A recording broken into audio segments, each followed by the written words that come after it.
Bonjour, mon nom est Violaine Gabriel et vous regardez Le Griot en moi.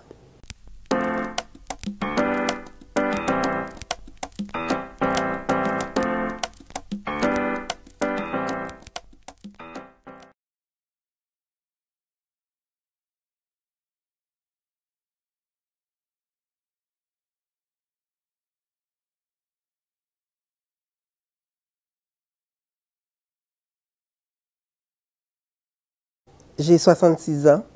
Ça fait 45 ans que je suis au Canada. Et j'ai commencé à travailler à Montréal. J'ai passé 15 ans à Montréal. Et de ces 15 ans, j'ai étudié, j'ai travaillé dans une manufacture pendant 9 ans et demi. J'ai fait chercher mes parents, je me suis mariée, j'ai 2 filles. Et après, c'est ça, j'ai été au cégep à Montréal et je suis devenue infirmière tout en commençant à travailler à Montréal à plusieurs hôpitaux. J'ai décidé de venir avec ma famille à Ottawa en 1990, je crois.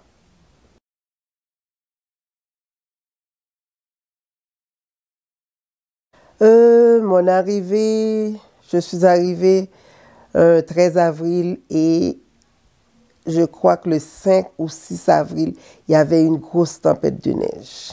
Alors quand j'arrivais, il y avait beaucoup plus de neige qu'il y avait ici maintenant à Ottawa. C'était vraiment un choc.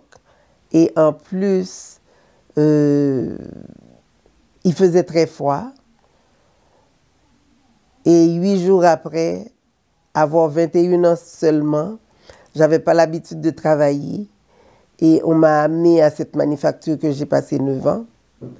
C'était la mort dans l'âme. C'était la fin du monde. J'ai passé par tous les moments, tous les mauvais moments.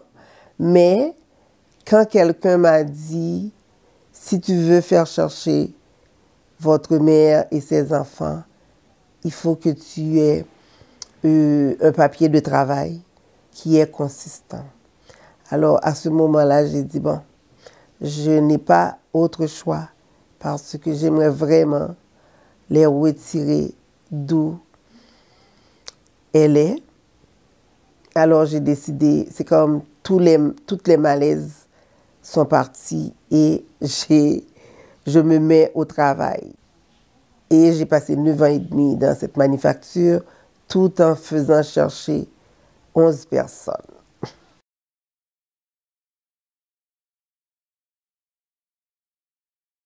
Il n'y avait pas beaucoup de défis parce que quand j'étais en Haïti, j'ai commencé à travailler comme secrétaire.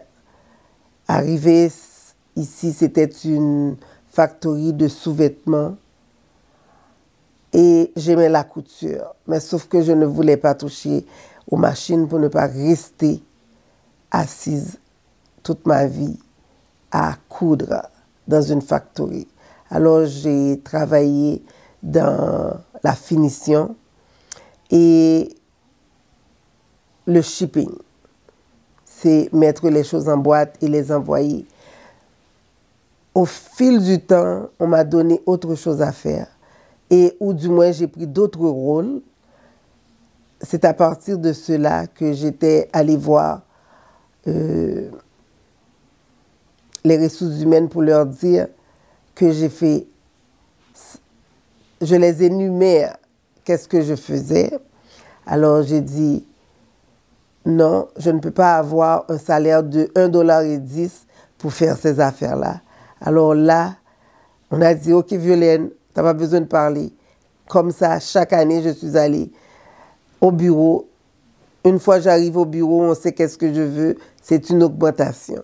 Alors on m'augmente parce qu'on sait que le travail que j'étais promue de faire, c'est parce que je faisais autre chose que les autres ne peuvent pas faire.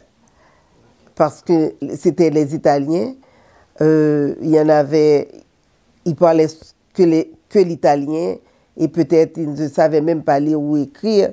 Et pourtant, moi, je faisais tout ce qui a trait au travail de, comment dirais-je, de bureau ou bien d'écriture ou autre chose. Alors, on respectait ce que je faisais et puis en partant, je crois que le salaire minimum était à 4 dollars et quelque chose. Je suis partie avec un salaire de 6 dollars et quelque chose. Alors, c'est juste pour vous dire que les gens respectent quand tu as une éducation. Quand tu peux aller, quand tu peux te prouver, ils vont t'aider. Ils vont faire valoir ce que vous êtes.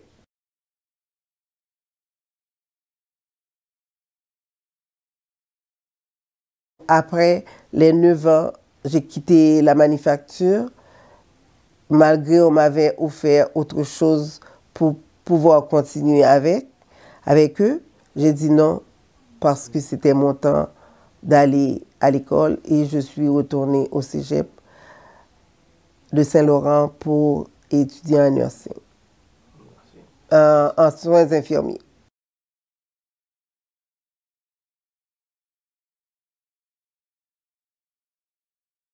Oh, j'ai commencé à travailler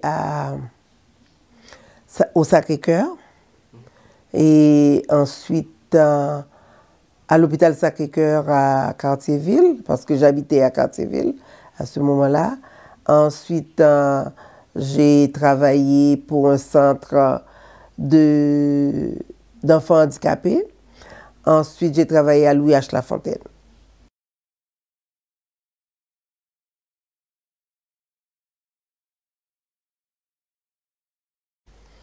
Alors, j'avais choisi le nursing. Ensuite, je l'ai apprivoisé. Parce que c'est, jusqu'à date, le sang, ça me paraît, c'est vraiment dur pour moi de toucher, c'est toucher le sang, c'est pour ça, ou bien de voir le sang. C'est pour ça que on m'avait conseillé d'aller en psychiatrie. J'ai été en psychiatrie, j'ai bien aimé la psychiatrie, mais arrivé à Ottawa, j'ai dû changer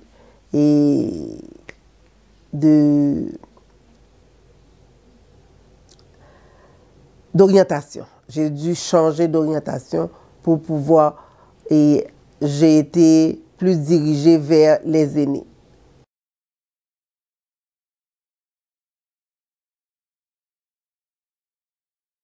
J'aurais voulu étudier en secrétariat de préférence ou en travail social. Mais le travail social, je l'ai commencé au niveau baccalauréat. J'ai fait seulement une année, je l'ai laissé, j'ai commencé, j'ai pris mon nursing, j'ai pris un bac plutôt en nursing parce qu'à ce moment-là, on voulait que les infirmières deviennent des bachelières. Alors j'ai pris mon certificat et je me suis inscrite en baccalauréat en nursing.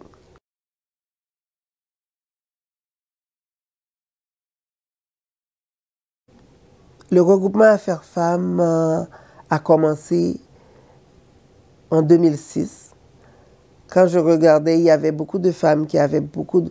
C'est comme les femmes étaient malades, les femmes ne prenaient pas soin d'elles comme il faut, sont diabétiques, meurent dans leur sommeil.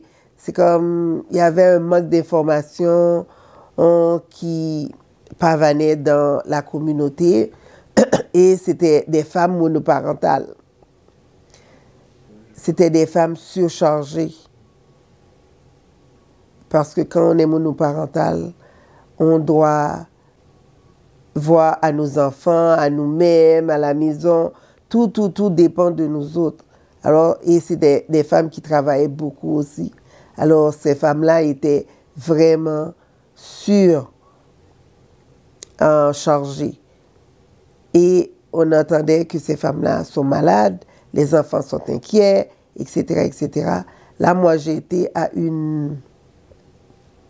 été au Québec voir ou passer du temps avec une Québécoise étudiante qui habitait chez moi durant une année et que elle faisait partie de la maison, l'amie des enfants. Elle était comme ma fille. Alors, pour cela, elle m'avait invité à une journée internationale de la femme chez elle. Puis j'ai profité d'y aller. Quand je suis allée, ok, on a participé toute une journée on a consacré toute la journée à cet événement. À mon retour dans l'avion, je pensais seulement aux femmes d'Ottawa ou aux femmes noires. Et j'ai parlé à ma fille, mais à chaque fois que je la parlais d'une activité que je voulais faire, elle me décourageait. Mais cette fois-ci, j'ai pris la décision de continuer. Alors, quand elle a vu que j'étais vraiment décidée, déterminée pour qu'il y ait quelque chose qui se fasse, que les femmes ont une plateforme, ont une voix, ont quelque part pour parler, elle a décidé de commencer le regroupement Affaires Femmes avec moi. C'est sûr que le regroupement, tout ce que je voulais faire, je n'ai pas pu les mettre en action. Sauf qu'on a pu tenir le coup jusqu'à date. C'est honorer les femmes, valoriser les femmes, reconnaître le travail des femmes. Ça, c'était mon but premier parce que quand on travaille et on ne considère pas ce qu'on fait, on ne valorise pas la personne qu'on est, on ne fait rien, c'est comme on travaille avec un sentiment de découragement. On se sent seul. Mais quand actuellement on appelle ça visibilité, moi c'était pas dans l'option de mettre cette personne visible, mais c'est ça qui est arrivé, que quand on les nomme à notre gala, on les honore. Demain, tu as entendu que cette personne a eu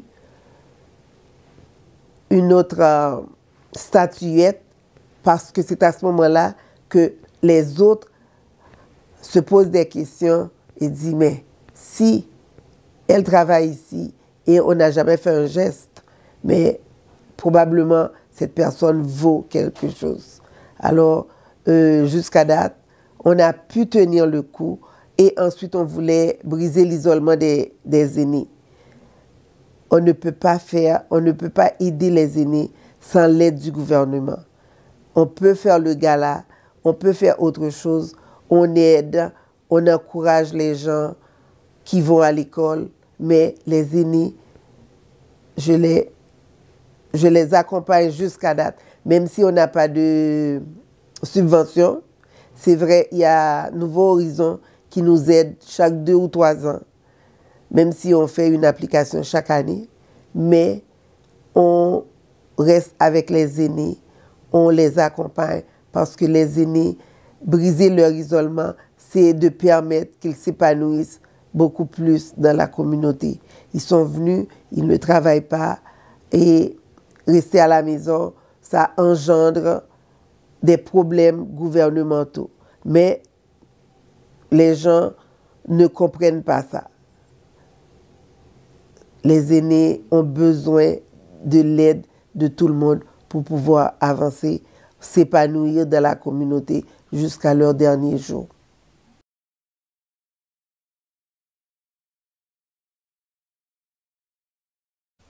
La jeune génération, c'est pourquoi depuis 4 ans, j'ai passé le flambeau à la jeune génération.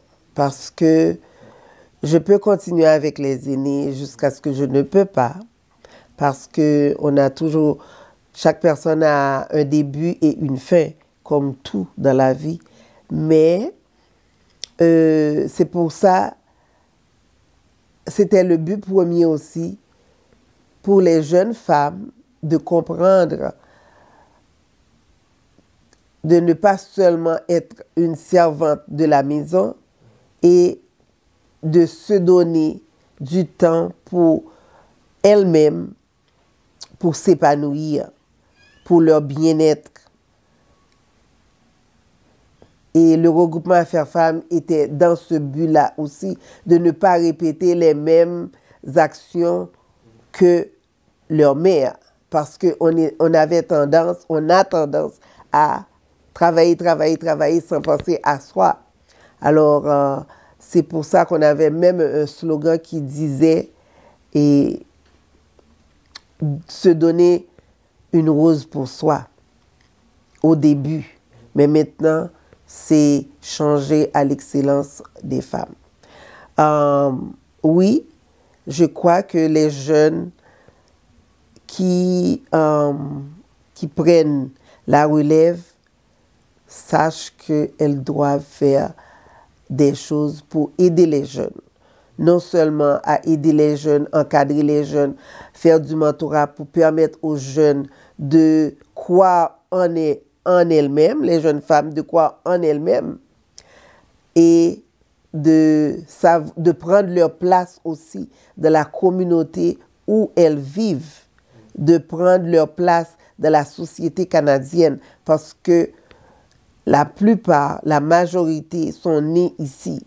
Mais avec notre couleur de peau, même ces jeunes-là vivent des discriminations des fois qui sont ouvertes et des discriminations fermées aussi.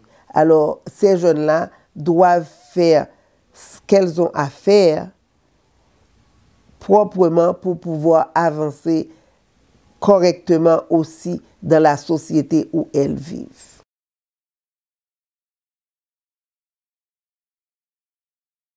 Je ne sais pas si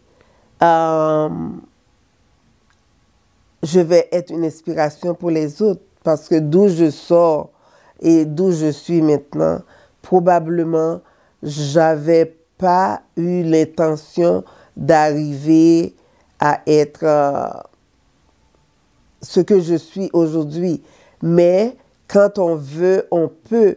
Et il faut toujours aspirer. Je me rappelais que ma mère me disait toujours, il ne faut pas rêver et rose, il faut rêver rouge. Ça veut dire d'aller plus loin de ce qu'on peut aller. Je suis fière de moi-même, d'être la femme que je suis aujourd'hui. Et j'aimerais que les jeunes qui grandissent n'arrêtent pas de foncer comme le griot, de foncer et un jour de parler de leur griot en eux autres. La seule chose que j'aimerais dire, j'aimerais que quelqu'un aiderait les jeunes hommes de notre communauté aussi parce que ils ont besoin de support, ils ont besoin d'aide. C'est bien de dire que on aide les jeunes femmes, mais les jeunes hommes et les hommes ont besoin de l'appui ou bien de l'encadrement d'autres hommes qui peuvent leur donner d'autres perspectives pour qu'ils arrivent ou pour qu'ils changent leur façon de faire et leur façon de vivre pour donner des exemples concrets à leurs enfants.